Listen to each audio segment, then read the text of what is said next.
हज़रत मोहम्मद सल्लल्लाहु अलैहि वसल्लम का जन्म 12 रबीउल अव्वल आमुल फ़ील 570 ईस्वी में मक्का नगर में हुआ। आपके पिता अब्दुल्ला का देहांत आपके जन्म से पहले ही हो गया था और माता आमिना का भी निधन बचपन में हो गया।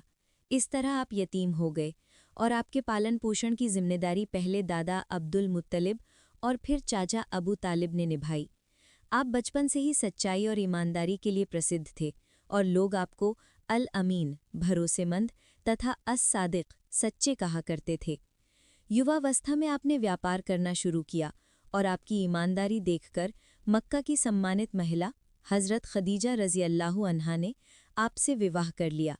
40 वर्ष की आयु में जब आप गारे हिरा नामक गुफा में इबादत कर रहे थे, तब अल्लाह की ओर से फरिश्ता जिब्रील अमीन आपके पास आया और पहली वही नाजिल हुई, इक़रा बिस्मि रब्बिकल लज़ी खलक़, अर्थात पढ़ो अपने पालनहार के नाम से जिसने पैदा किया। इसी के साथ आप अल्लाह के आखिरी नबी और रसूल घोषित हुए। आपने सबसे पहले अपने परिवार और नज़दीकी लोगों को इस्लाम की दावत दी। धीरे धीरे लोग इस्लाम में दाखिल होते गए, लेकिन मक्का के कुरैश कबीले ने विरोध और अत्याचार शुरू कर दिया। हालात बिगड़ने पर 622 ईस्वी में आपने मदीना की ओर हिजरत की। यहीं से इस्लामी हिजरी सन की शुरुआत हुई। मदीना पहुंचकर आपने भाईचारे, इंसाफ और बराबरी पर आधारित समाज की नींव रखी। इसके बाद मुसलमानों और विरोधियों के बीच कई युद्ध हुए।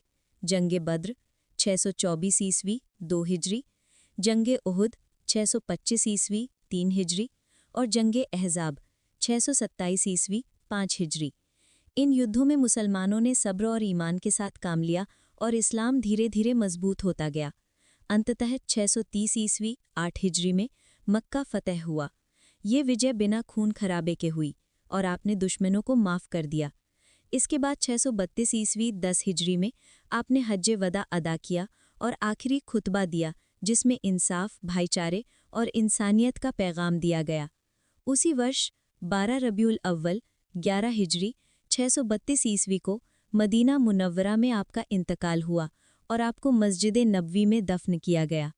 आप पूरी इंसानियत के लिए रहमतुल लिल आलमीन अर्थात सारे जहानों के लिए रहमत बनकर आए और आपका संदेश हमेशा इंसाफ, शांति और अल्लाह की इबादत की ओर बुलाता रहेगा।